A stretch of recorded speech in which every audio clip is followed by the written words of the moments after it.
What's up everybody, Billy here, bringing you the coolest stuff on the planet's reviews and unboxings, and today you guys, I have a treat for you. You're going to be taking a look at the Microsoft Surface Book.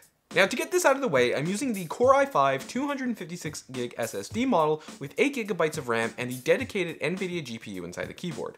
For fellow Canadians, this one is priced out at $2,499, and for my American friends, it's $1,899. Man, our dollar is doing so poorly. Don't worry, I still love you, Looney. Now the magnesium exterior is very well built. It's thin but it's strong and it doesn't flex at all. Durability should be pretty solid, but I'm not going to be dropping this unit to test that out. Interestingly though, the hinge that connects the tablet portion to the keyboard only bends when the tablet portion is actually connected. Now this is most likely done to prevent it from moving and possibly damaging it. And all of this weighing in at 1.5 kilograms, or for you guys who speak in freedom units, 3.34 pounds. Moving on to the display, it's a 13.5-inch PixelSense touchscreen display with a resolution of 3000 by 2000 and a 267 pixels per inch.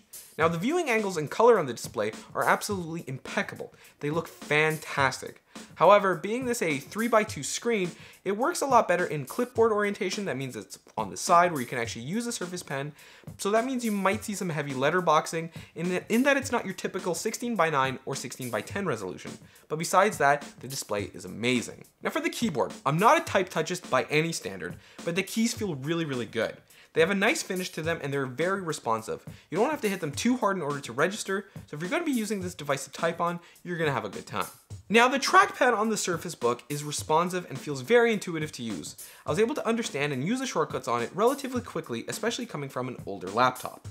Hey, she's still reliable and she works every day. It's a workhorse, that's what this bad boy is. Now it doesn't feature any clickable right or left buttons on the Surface, get it, Surface, but they are easy enough to find and press. Since this is a Surface product, you gotta have the pen. No, this isn't a Pilot G2, which is my favorite pen by the way, but it works fantastically with the Surface Book. Now I'm not a graphic designer or an artist by any means, but to me the pen felt very responsive and it was able to decipher between a harder and lighter movement when I actually had the pen on the screen. I mean seriously, this is my grand masterpiece. It's a smiley face and I colored it in yellow. It's pretty good in my opinion.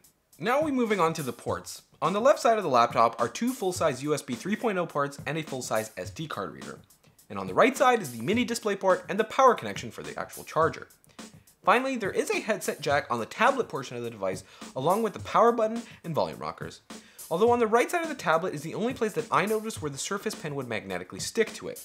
I did find it kind of odd though that the tablet portion didn't have any other points, so this makes it very reliant on the keyboard dock. But I assume this is done to differentiate it from their Surface Pro line of laptops with the covers. Now when connected to the keyboard base, it draws power from it and not the tablet portion of it. Microsoft claims that you'll get 12 hours of battery life, and I was getting approximately that, but when it was only docked to the keyboard, as that is where the additional battery is. However, undocked or when doing more processor intensive tasks, I was getting fewer hours, but still pretty decent battery life. Now the Surface Book features a 5-megapixel front-facing camera and an 8-megapixel rear-facing camera that will fit all of your Skyping needs, but please, for the love of technology, don't be one of those people that takes pictures with their tablets at event. You just look weird. Wait, I shouldn't take pictures with this thing? Now the most surprising thing though is the front-facing speakers that I didn't even notice at first because they were so well hidden, but I do have to remark that they sound great. But they're located in these little indents on the side of the laptop portion. Now the Surface Book is loaded with Windows 10 Pro, which is an operating system, and unfortunately you can't really tinker with it and load it up with Windows 7 cleanly. Don't worry Windows 7, I still love you, and that's about all I'm gonna say about that.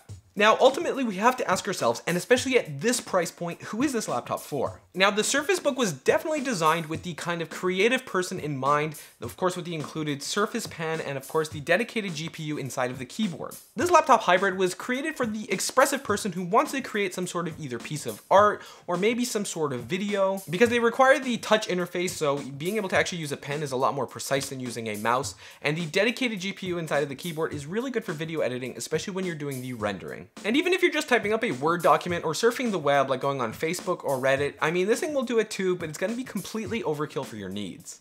Now personally, this is a very well designed and very well built laptop, and I would recommend it to anybody who needs a Windows computer on the go that requires a sort of touch peripheral like the pen over here, or even the dedicated NVIDIA GPU. So if you're kind of one of those artsy or creative types that needs a Windows on the go, this is gonna be for you. Now you definitely get what you pay for when you get the Surface Book, but if you don't really need these features, I would definitely look elsewhere. Now if you enjoyed this video, be sure to press that like button, and if you'd like to see more of the coolest stuff on the planet, be sure to subscribe to us. And as always, thank you very much for watching. I hope you have an awesome day, and peace out.